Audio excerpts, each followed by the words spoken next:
Pernahkah kalian mendengar peringatan dari orang tua zaman dulu? Jangan pernah menyisakan ruang kosong di ujung kakimu saat tidur. Kebanyakan dari kita mungkin hanya tersenyum remeh, menganggapnya sebagai mitos belaka. Raka pun begitu. Dulu, dia tertawa terbahak-bahak saat neneknya membicarakan hal itu. Baginya, itu cuma dongeng pengantar tidur. Sampai suatu malam, ruang kosong di ujung kasurnya itu benar-benar diisi oleh sesuatu yang tak kasat mata. Coba komen di bawah. Pernahkah kalian terbangun di sepertiga malam, tubuh kaku sedingin es, tak bisa bersuara, dan merasa ada sepasang mata yang menatap tajam dari ujung ranjang kalian? Raka adalah tipikal pemuda logis. Seorang anak rantau, mahasiswa perantauan dari dataran Sumatera yang datang ke kota Bandung dengan koper lusuh berisi pakaian, mimpi besar, dan tentu saja, dompet yang pas-pasan. Demi menghemat biaya hidup yang semakin lama semakin mencekik leher, Raka memutuskan untuk mencari tempat tinggal yang murah. Tidak peduli lokasinya di mana atau seberapa tuanya bangunan itu, yang penting ada atap untuk berteduh dari hujan. Pencariannya berujung di sebuah bangunan tua peninggalan zaman kolonial Belanda, terletak di daerah pinggiran kota Bandung yang masih rimbun oleh pohon-pohon beringin besar.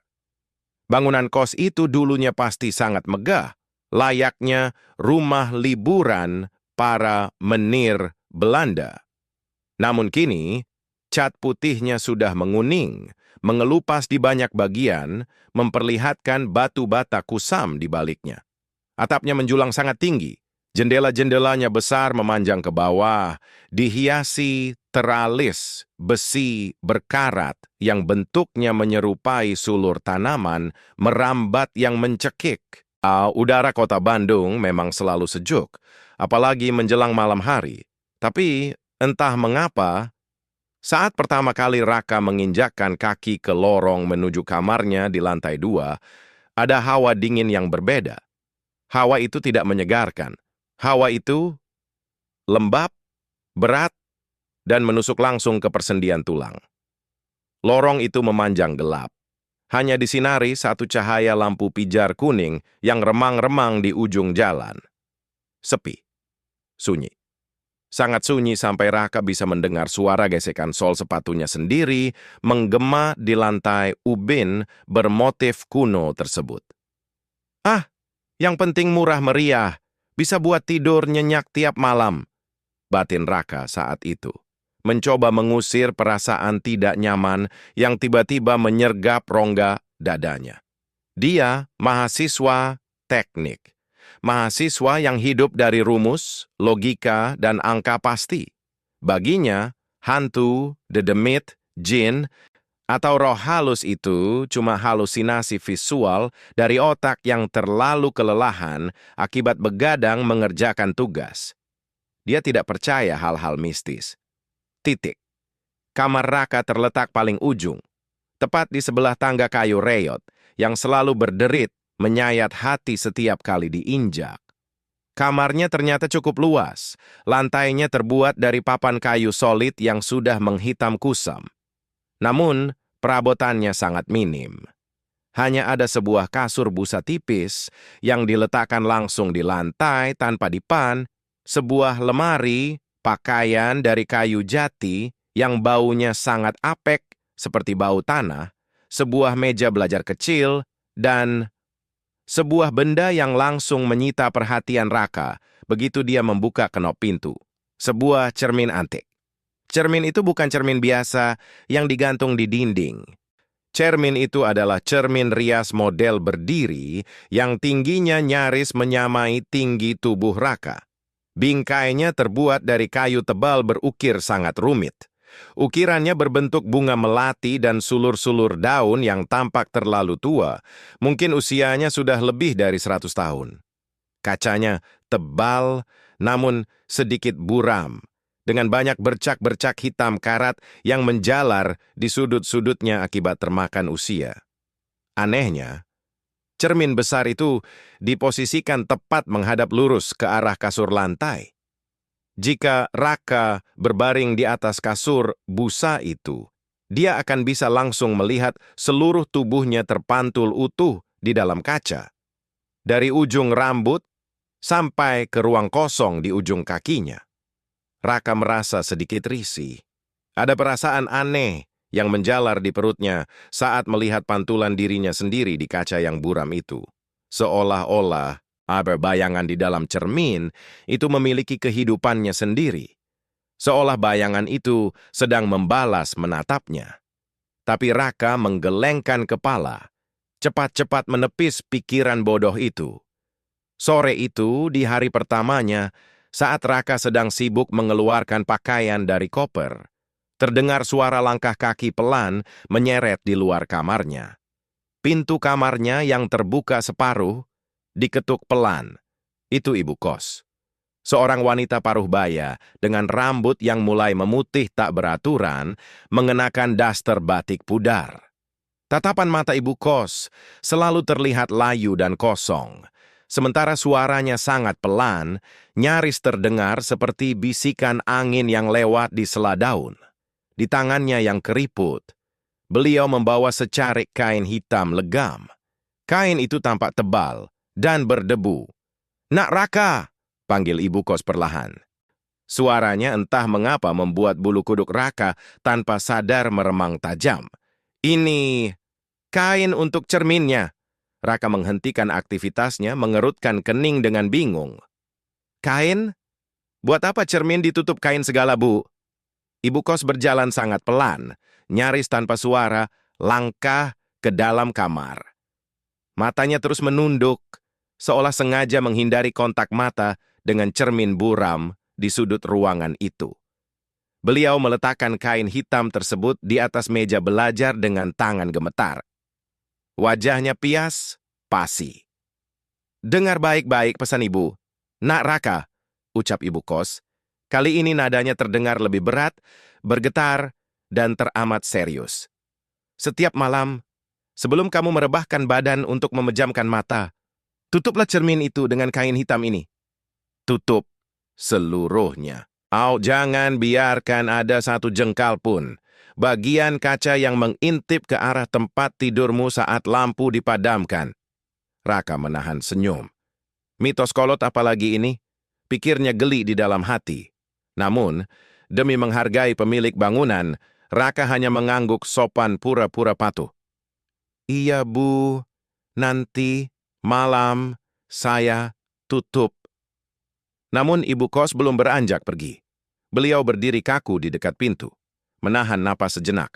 Ada gurat ketakutan yang dalam tertahan di sorot matanya yang lelah saat menatap Raka. Tangan keriputnya mencengkeram kuat ambang pintu kayu yang sudah lapuk, seakan mencari pegangan agar tidak jatuh. "Satu lagi, Nak." Suara ibu kos kini murni terdengar bergetar hebat. "Kalau malam sudah larut, tepatnya lewat dari jam 12 malam, dan kamu mendengar ada suara ketukan di pintu kamarmu ini." Ibu kos menatap mata Raka lamat-lamat. Tatapannya kosong namun menusuk. "Ingat, ketukannya pasti sangat lambat dan bunyinya tepat 3 kali. Tok, tok, tok." Ibu kos memperagakannya perlahan dengan mengetukkan buku jarinya di pintu kayu. Suara ketukan itu menggema aneh dan hampa di lorong luar yang mulai gelap. "Jangan pernah, sekali-kali kamu membuka pintu ini, apapun alasannya, meskipun yang memanggil namamu dari luar sana terdengar seperti suara teman akrabmu sendiri." Raka mendadak terdiam kaku. Ia menelan ludah yang terasa seret di tenggorokan. Hawa dingin dari luar jendela tiba-tiba berhembus kencang masuk ke dalam kamar, menyapu tengkuknya hingga membuat Raka merinding. Kenapa aturan kos-kosan ini terdengar seperti syarat pesugihan ilmu hitam?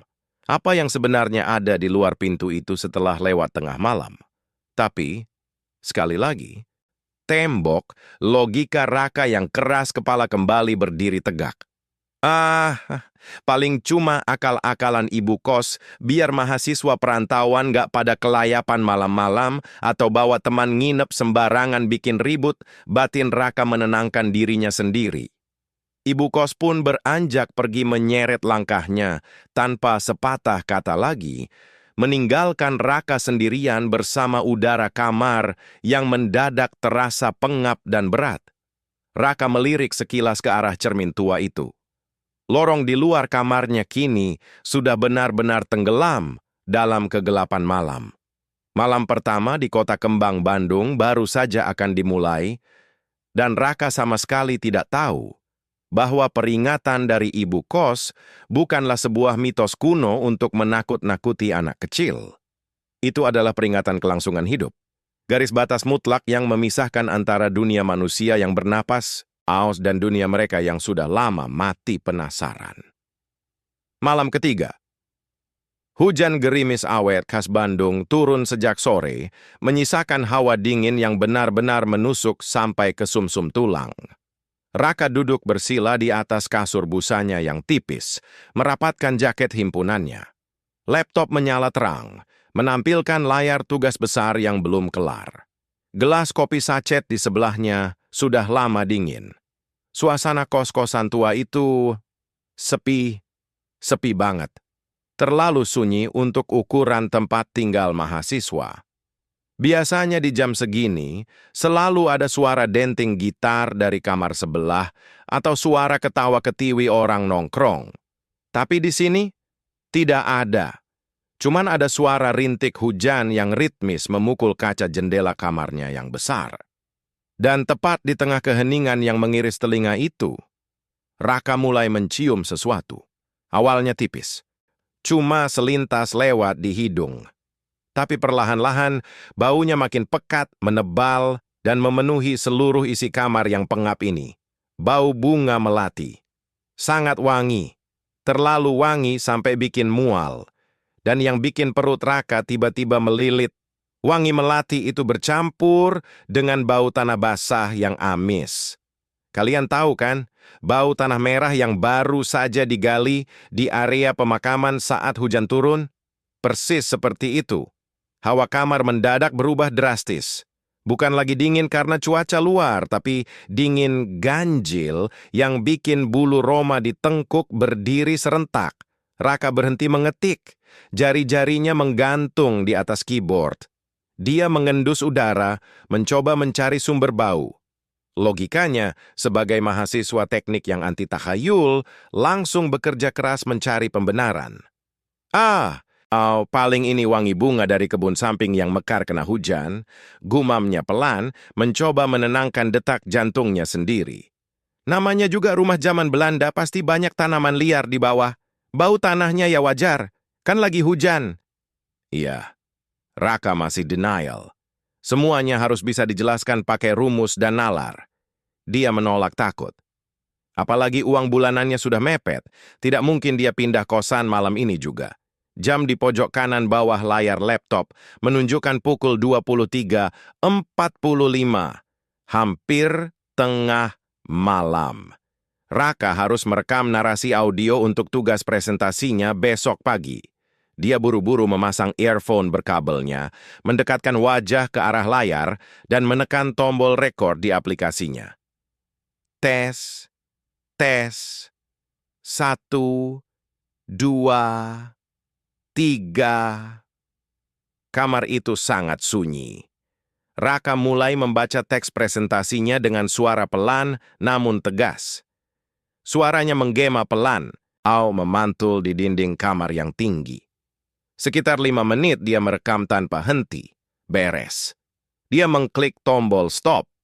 Raka menghela napas panjang, merenggangkan punggungnya yang pegal bunyi krek. Coba dengerin dulu deh, ada suara motor lewat enggak tadi, takutnya noise, pikirnya. Dia memutar ulang rekaman itu. Memejamkan mata, sangat fokus mendengarkan hasil suaranya sendiri. 1 menit pertama aman. Suara Raka terdengar jelas, jernih dan normal. Tapi, begitu playback masuk ke menit kedua, kening Raka mulai berkerut dalam. Matanya perlahan terbuka. Ada suara lain di sana, di background rekamannya. Awalnya Raka pikir itu cuma suara statis kipas angin laptopnya yang kepanasan. Tapi ketika dia menggeser kursor volume sampai maksimal, napas Raka seakan berhenti di tenggorokan. Itu bukan suara mesin, itu suara napas. Ha, ha. Suara tarikan napas yang sangat berat, serak, tersengal-sengal basah, seperti suara seseorang yang tenggorokannya tersumbat cairan kental atau gumpalan lumpur. Dan yang membuat darah Raka berdesir hebat turun ke kaki, suara napas itu terdengar sangat dekat dengan mic laptopnya. Seolah-olah saat dia sedang merekam tadi, ada sesuatu yang menunduk rapat di sebelah telinganya, ikut mendengarkan. Raka membeku kaku. Jantungnya kini berdegup liar, memompa darah dengan kencang hingga telinganya berdenging. Dia masih memakai earphone itu, terpaku menatap layar laptop yang menyilaukan. Di menit ketiga rekaman, di sela-sela ritme suara napas serak itu, terdengar suara aneh lain. Suara yang kali ini berasal dari luar kamarnya, dari arah lorong panjang lantai 2 yang gelap itu. Tud. Sebuah benturan tumpul. Berat. Tut. Jeda 2 detik.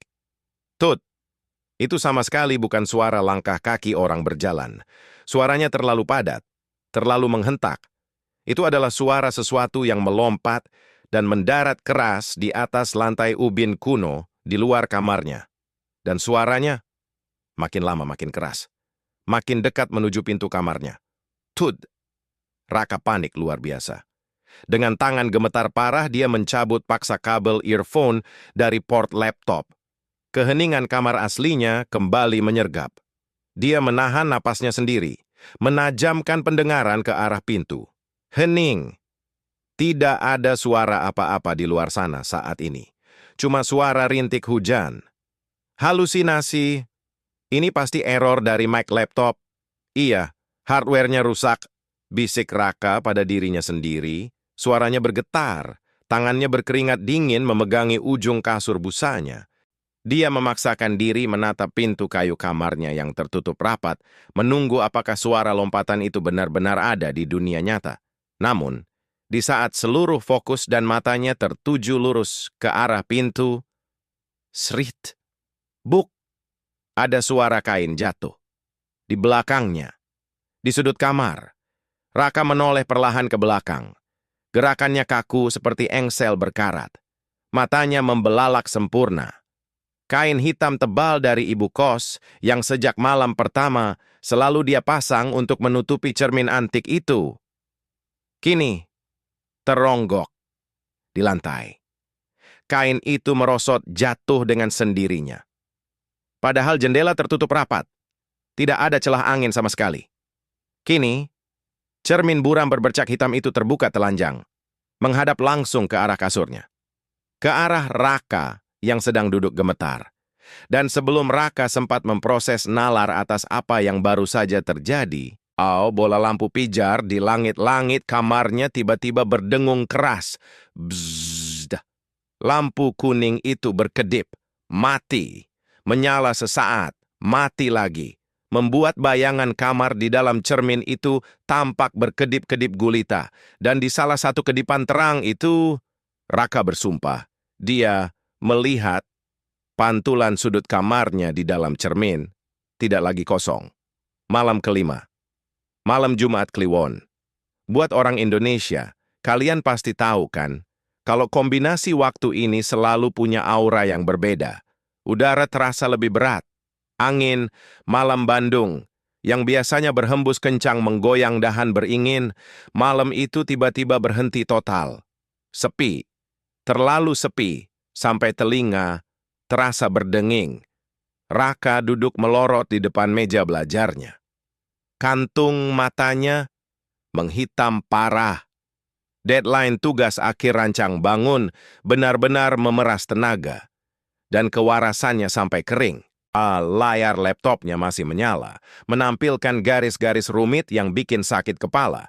Dia melirik jam di sudut layar laptop. Pukul 01.15 dini hari, kain hitam tebal dari ibu kos masih tergeletak pasrah di sudut lantai sejak insiden 2 malam lalu. Raka terlalu lelah, terlalu malas, dan sejujurnya, egonya sebagai mahasiswa teknik masih bersikeras menolak untuk tunduk pada tahayul murahan. Bodoh amatlah, gumamnya dengan suara serak, merebahkan tubuhnya yang remuk ke atas kasur busa. Dia menatap langit-langit kamar yang tinggi. Besok aja dipasang lagi. Lagian, mana ada setan peduli sama cermin? Kesalahan fatal. Dia meremehkan pantangan. Di tempat yang bukan miliknya. Baru saja mata Raka terpejam, kesadarannya mulai melayang perlahan ke alam mimpi. Tok, sebuah ketukan dari arah pintu kamarnya. Sangat pelan, sangat lambat. Raka mengerang kesal, menarik selimut tipisnya untuk menutupi telinga. Siapa sih malam-malam? Gerutunya dalam hati. 2 detik berlalu, jeda yang entah kenapa terasa menyiksa. Tok, ketukan kedua. Kali ini suaranya terasa lebih berat, menggema pelan di lorong luar yang sunyi senyap. Raka membuka mata. Setengah sadar, setengah jengkel. Otak logisnya yang kelelahan langsung bekerja mencari pembenaran paling masuk akal. Pasti si Andi, anak kos ujung lorong yang suka mabuk kalau habis nugas berat. Ngeselin banget, salah kamar pasti dia. Dia bangun. Berjalan gontai ke arah pintu. Lantai kayu berderit pelan, mengiringi setiap langkah telapak kakinya yang telanjang. Udara di dalam kamar mendadak berubah. Terasa jauh lebih dingin dari sebelumnya. Dingin yang aneh. Tok, ketukan ketiga. Tepat saat ujung jari Raka menyentuh kenop pintu kuningan yang berkarat itu. Dinginnya kenop itu seperti memegang balok es di dalam freezer. Ingatan tentang wajah pucat ibu kos sempat melintas sekelebat di kepalanya. Ingat, tepat 3 kali. Jangan pernah. Sekali-kali kamu membuka pintu ini.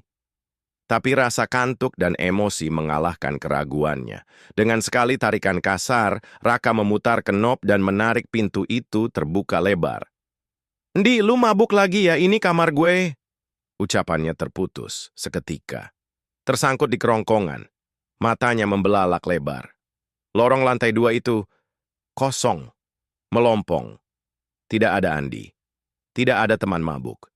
Tidak ada siapa-siapa. Hanya ada deretan pintu kayu usang yang tertutup rapat dan satu lampu pijar kuning di ujung lorong yang berkedip-kedip merana. Tapi, bukan kekosongan itu yang membuat jantung Raka seakan berhenti memompa darah, melainkan apa yang menyambutnya dari kegelapan lorong itu.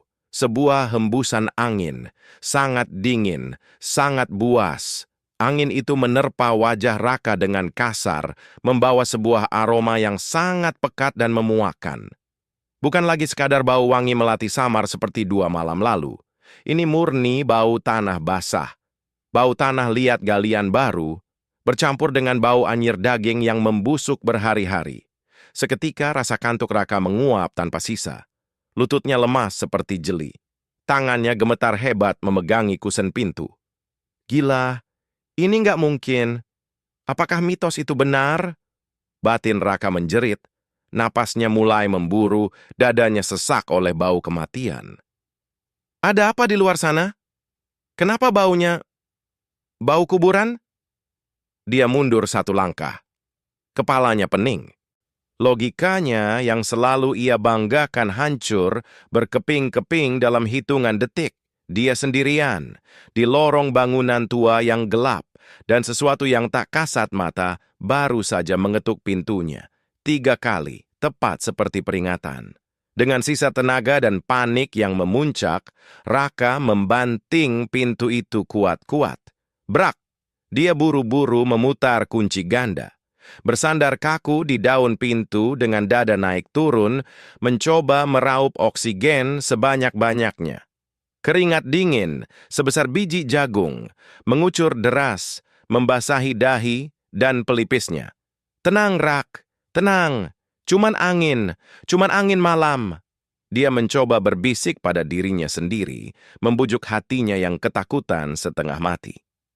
Nggak ada apa-apa di sini. Jangan parno. Tapi, benarkah tidak ada apa-apa? Raka menelan ludah yang terasa pahit. Dia perlahan membuka matanya, mengumpulkan secuil keberanian untuk melangkah kembali ke kasurnya yang aman. Namun, saat dia membalikkan badan, pandangannya tanpa sengaja menangkap sesuatu di sudut ruangan. Cermin antik itu. Cermin buram yang kain penutupnya sengaja dia biarkan tergeletak menelungkup di lantai. Raka terpaku di tempat. Tubuhnya kaku seketika. Tak bisa digerakkan, seakan ada paku panjang yang menancap menembus kedua telapak kakinya ke lantai. Di pantulan cermin rias yang tinggi itu, sudut kamarnya yang remang-remang ternyata tidak kosong. Ada sosok yang berdiri di sana, tepat di sudut gelap dekat lemari jatinya yang apek. Sebuah bayangan putih kotor, menjulang sangat tinggi, tidak normal, hampir menyentuh langit-langit kamar. Sosok itu dibalut kain lusuh yang kusam, dipenuhi noda tanah kecoklatan dan bercak cairan kekuningan yang mengering. Ujung atas kainnya terikat kusut di atas kepala. Pocong. Jantung Raka terasa diremas oleh tangan es yang kejam. Matanya melotot ngeri menatap pantulan di dalam kaca. Sosok itu berdiri diam, sangat kaku, menghadap lurus ke arah kasur Raka yang kosong. Dengan gerakan patah-patah, Raka memutar lehernya. Dia menoleh pelan-pelan ke arah sudut kamar aslinya, tempat di mana lemari jati itu berada, tempat yang terpantul di cermin tadi. Dia melihat ke sudut itu dengan mata telanjang. Kosong. Tidak ada apa-apa di sana. Hanya bayangan hitam lemari yang menimpa dinding bata. Raka kembali mengarahkan pandangannya ke cermin, napasnya tertahan di tenggorokan. Sosok pocong kotor itu masih ada di dalam pantulan kaca, berdiri mematung. Dan kali ini, kepalanya yang terbungkus kain berbau busuk itu perlahan-lahan menoleh. Sangat lambat. Menatap lurus, menembus kaca buram, tepat ke arah mata Raka. Coba kalian bayangkan rasanya. Berdiri sendirian di kamar tertutup, melihat sesuatu yang mengerikan di dalam cermin, tapi ketika kalian mencari wujud aslinya di ruangan yang sama, benda itu tidak ada. Raka melangkah mundur dengan gemetar. Kakinya tersandung kaki meja belajar. Dia jatuh, terduduk di atas kasur, busanya dengan keras. Pikirannya buntu total. Peringatan ibu kos menggaung kembali, berteriak sangat keras di dalam kepalanya. Jangan biarkan ada ruang kosong di ujung kakimu saat tubuhmu tertidur. Raka merangkak mundur bak orang kesetanan. Dia melompat ke atas kasur busanya yang tipis, menarik selimut leceknya dengan tangan bergetar hebat, sampai menutupi seluruh ujung kepalanya. Napasnya memburu kencang di balik kain selimut. Hah, hah, hah. Dadanya naik turun seolah baru saja berlari maraton belasan kilometer. Dia memejamkan mata rapat-rapat, berharap semua ini cuma mimpi buruk, cuma halusinasi parah akibat begadang nugas berhari-hari. Gak ada apa-apa, cuma angin, gak ada apa-apa, rapalnya berulang kali. Dalam hati, seperti mantra pelindung yang putus asa. Tapi, kalian tahu kan, rasa takut itu sifatnya seperti magnet. Semakin keras kita menolaknya, semakin kuat dia menarik hal yang paling kita takuti untuk mendekat. Tiba-tiba, udara di dalam selimut yang tadinya pengap dan hangat karena napas Raka, seketika berubah. Hawa di sekitarnya merosot tajam, menjadi sedingin es batu yang baru dikeluarkan dari freezer. Dingin yang tidak wajar. Dingin yang menusuk pori-pori kulit sampai ke tulang rusuk. Raka panik. Dia ingin menyibakkan selimutnya. Dia ingin lari terbirit-birit keluar kamar, menggedor pintu kamar Andi, atau siapapun yang masih hidup di gedung tua ini. Tapi, dia tidak bisa bergerak sama sekali. Jari-jari tangannya mendadak kaku sekeras batu. Kakinya seakan dicor dengan semen tebal ke atas kasur. Rahangnya terkunci rapat. Jangankan untuk berteriak minta tolong, untuk menggerakkan ujung lidahnya saja dia tidak mampu. Pita suaranya seolah putus ditarik paksa. Pernahkah kalian merasakan yang namanya ketindihan? Orang medis menyebut fenomena ini sleep paralysis. Keadaan di mana otak kita sudah sadar penuh, tapi otot-otot tubuh kita masih tertidur lelap. Tapi bagi Raka malam itu, ini bukan sekadar kelumpuhan tidur biasa yang dijelaskan oleh buku biologi. Ada tekanan yang luar biasa berat menekan dadanya. Sangat berat. Seolah ada balok beton yang baru saja dijatuhkan tepat di atas ulu hatinya, membuat setiap tarikan napas terasa seperti sayatan silet di paru-paru. Raka merintih tertahan di tenggorokan. Kedua kelopak matanya perlahan terbuka sendiri, di luar kendalinya. Dia hanya bisa mengintip ngeri dari celah kecil selimut yang sedikit melorot di bawah hidungnya. Kamar itu masih temaram. Lampu pijar kuning di atasnya masih berkedip-kedip, menyedihkan, menciptakan bayangan-bayangan panjang yang menari-nari, menakutkan di dinding bata. Dan tepat di tengah keheningan malam yang mencekik itu, thud. Suara itu terdengar lagi. Suara benturan tumpul yang basah dan padat. Tapi kali ini, bulu roma di seluruh tubuh Raka berdiri serentak. Darahnya seakan berhenti mengalir, karena suara itu bukan berasal dari lorong luar. Suara itu tidak masuk dari pintu kamar, yang baru saja dia banting dan kunci rapat-rapat. Suara itu bergema nyaring di dalam kamarnya sendiri. Dari arah sudut ruangan, dari arah lemari jati tua dan cermin antik yang terbuka. Tud! Raka bisa merasakan getaran pelan menjalar di lantai papan kayunya. Sesuatu yang sangat berat baru saja melompat. Satu langkah mendekat ke arahnya. Rasa horor yang sesungguhnya baru saja mengoyak akal sehatnya. Fakta yang paling mengerikan menghantam nalar mahasiswa teknik itu tanpa ampun. Pocong itu tidak pernah berada di luar. Suara ketukan pintu 3 kali tadi itu cuma tipuan. Sebuah distraksi. Makhluk itu ternyata sudah ada di dalam kamarnya sejak awal. Bersembunyi dalam senyap di sudut gelap, terekam di dalam cermin tua, menunggunya lengah. Menunggu Raka melakukan kesalahan fatal. Membiarkan ruang kosong di ujung kakinya terbuka tanpa pelindung. Tut! Satu lompatan terakhir yang terasa begitu memekakkan telinga, dan getaran di lantai kayu itu berhenti. Tepat di ujung kasur busa tempat Raka terbaring lumpuh. Mata Raka membelalak maksimal dari balik celah selimut, nyaris melompat keluar dari rongganya. Di ujung kakinya, tepat di ruang kosong yang selalu diperingatkan dengan nada gemetar oleh ibu kos, berdiri sebuah pilar putih yang kusam dan tinggi menjulang.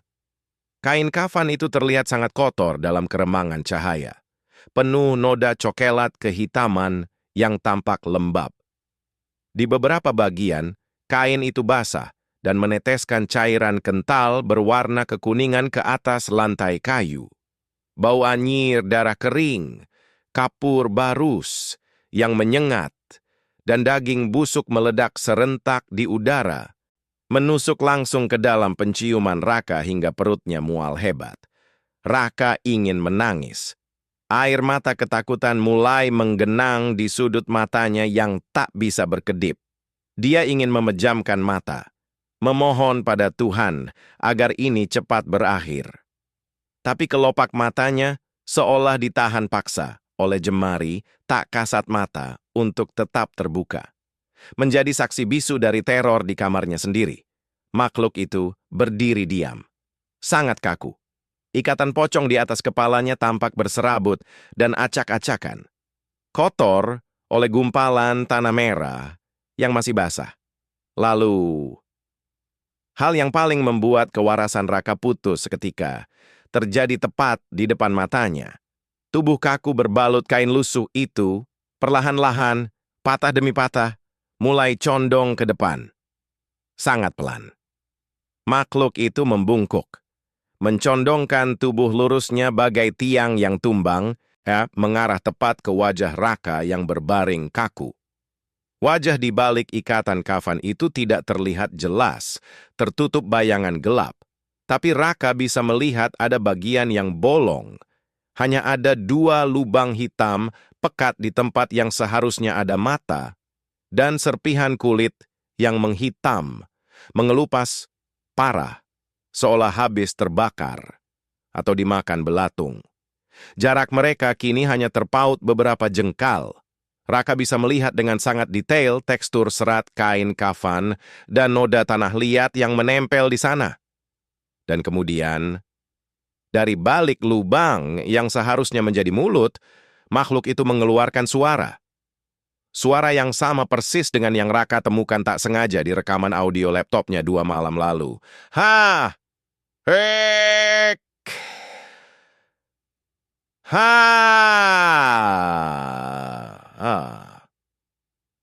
Suara tarikan napas yang sangat serak, berat, seakan tenggorokannya tersumbat oleh gumpalan lumpur kuburan. Suara itu dihembuskan tepat di depan wajah Raka. Udara yang teramat dingin, bak uap dari lemari pendingin kamar mayat, menerpa wajahnya yang bersimbah keringat dingin. Raka menjerit sejadi-jadinya di dalam hati. Tuhan tolong aku, tolong! Tapi tetap tidak ada satupun suara yang keluar dari mulutnya yang terkunci. Hanya air mata yang kini mengalir deras, membasahi bantal lepeknya. Sosok pocong itu semakin menunduk, semakin dekat. Wajah hitamnya yang membusuk nyaris bersentuhan dengan puncak hidung Raka. Bau kematian benar-benar menenggelamkan sisa-sisa kesadarannya. Di detik terakhir, ketika hembusan napas sedingin es itu menerpa bibirnya yang pucat pasi, jantung Raka berdetak dengan ritme yang terlalu cepat. Berdegup liar, menghantam tulang rusuknya. Pandangannya yang penuh keputusasaan perlahan memudar, berubah menjadi layar hitam kelam. Kesadarannya putus total. Tubuhnya menyerah, jatuh pingsan dalam pelukan teror paling nyata yang tak akan pernah bisa dijelaskan oleh rumus sains manapun. Sinar matahari pagi yang hangat akhirnya berhasil menembus celah-celah jendela kamar tua itu. Tapi bagi Raka, kehangatan itu datang terlambat. Brak! Brak! Brak! Suara gedoran pintu yang sangat keras dan panik membangunkan seisi lorong.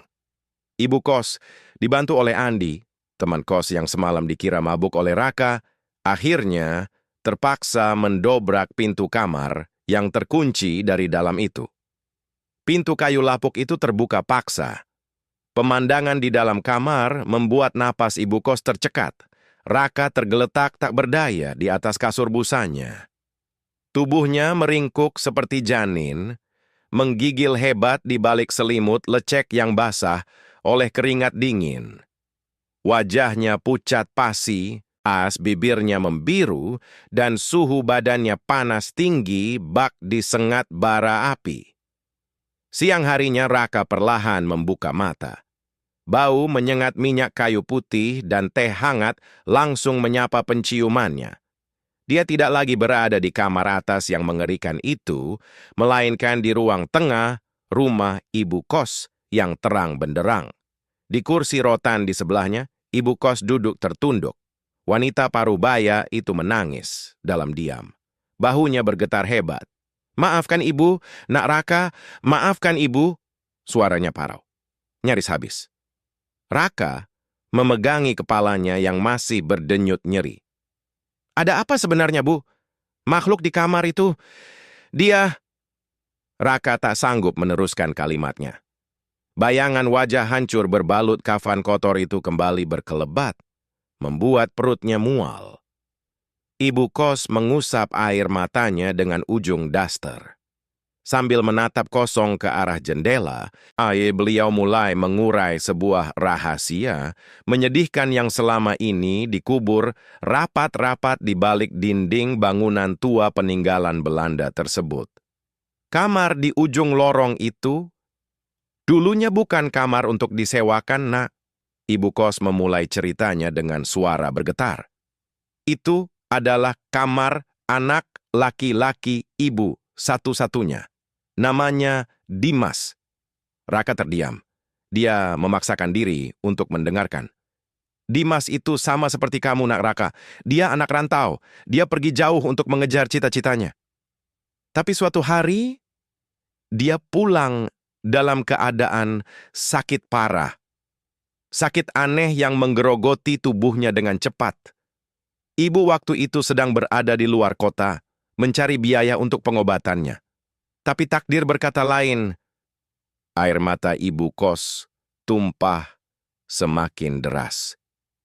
Dimas menghembuskan napas terakhirnya di kamar itu, sendirian, di atas kasur lantai itu, tanpa ada ibu di sampingnya. Kata tetangga yang menemukannya, posisi terakhir Dimas sedang menatap ke arah cermin, menantikan ibu membuka pintu. Dada Raka tiba-tiba terasa sesak. Amarah dan ketakutan yang sejak semalam menguasai hatinya, perlahan luntur, menguap digantikan oleh rasa ngilu yang aneh. Ketukan 3 kali di pintu itu adalah kebiasaan Dimas setiap kali dia pulang larut malam agar tidak mengagetkan ibu, lanjut ibu kos lirih. Dan dia tidak pernah berniat menyakiti siapapun, Nak Raka.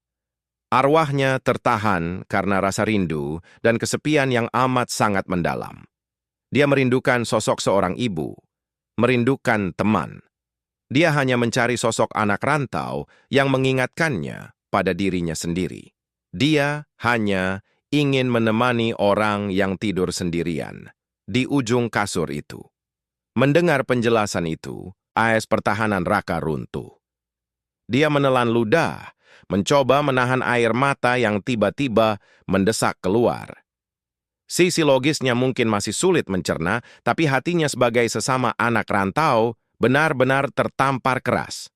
Bayangkan saja, meninggal sendirian di perantauan, menahan sakit, merindukan pelukan hangat seorang ibu, tapi yang didapat hanyalah kesunyian kamar yang dingin.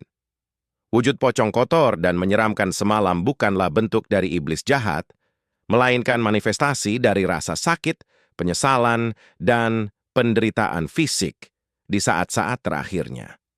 Sore itu juga, ditemani ibu kos, Raka duduk bersila di depan pintu kamar yang tertutup rapat itu. Mereka memanjatkan doa bersama, membaca ayat-ayat suci dengan khusyuk. Raka berdoa dengan tulus dari relung hatinya, memaafkan teror semalam, dan memohon agar Sang Pencipta memberikan jalan terang bagi jiwa Dimas yang tersesat dalam kesepian. Anehnya, embusan angin sore itu terasa sangat sejuk, menyapu wajah Raka dengan lembut, seolah membawa pergi beban berat yang selama ini menggantung di lorong tersebut. Setelah selesai berdoa, Raka bergegas kembali ke kamar sementaranya. Dia merogoh ponselnya dengan tangan sedikit gemetar. Biasanya, Raka adalah tipikal anak laki-laki yang gengsi. Dia jarang menelepon ke Sumatera kalau tidak butuh uang bulanan. Tapi hari ini berbeda. Dia menekan nomor ibunya. Nada sambung berbunyi 2 kali sebelum suara lembut dari seberang pulau menyapanya. "Halo, Uda. Tumben telepon sore-sore, Nak. Sehat kau di sana?" Mendengar suara ibunya, pertahanan Raka hancur lebur. Air matanya menetes jatuh membasahi layar ponsel. "Sehat, Mak. Raka Raka kangen banget sama Mama. Mama jaga kesehatan ya di sana." Di seberang sana, sang ibu terdiam sejenak, lalu terdengar isakan kecil yang bahagia. Hari itu Raka belajar satu pelajaran paling berharga dalam hidupnya. Jangan pernah menunda untuk bilang sayang kepada orang tua. karena kita tidak pernah tahu kapan ruang kosong di hidup kita benar-benar tak bisa diisi lagi oleh kehadiran mereka. Singkat cerita, Raka akhirnya pindah ke kamar di lantai bawah yang lebih terang dan hangat. Kehidupan kuliahnya kembali normal. Logikanya perlahan bisa berdamai dengan hal-hal yang tak kasat mata. Namun, kadang-kadang, saat malam menjelang larut dan hujan gerimis kembali membasahi kota Bandung, Raka sering duduk belajar menghadap cermin kecil di mejanya. Di sela-sela rasa kantuknya, sesekali matanya menangkap sebuah pantulan sekilas. Bukan lagi bayangan pocong mengerikan yang bau tanah, melainkan bayangan samar seorang pemuda berwajah pucat, namun tersenyum sangat tipis, menganggukkan kepala dari sudut cermin sebelum akhirnya memudar perlahan ditelan bayang-bayang malam. "Sama-sama, kawan," bisik Raka sambil tersenyum menutup buku catatannya. Nah, buat kalian yang lagi dengerin cerita ini di kamar sendirian, coba deh cek ruang kosong di ujung kasur kalian malam ini. Aman kan? Dan oh ya, coba komen di bawah. Kapan terakhir kali kalian menelepon dan bilang sayang ke ibu kalian? Jangan sampai terlambat ya.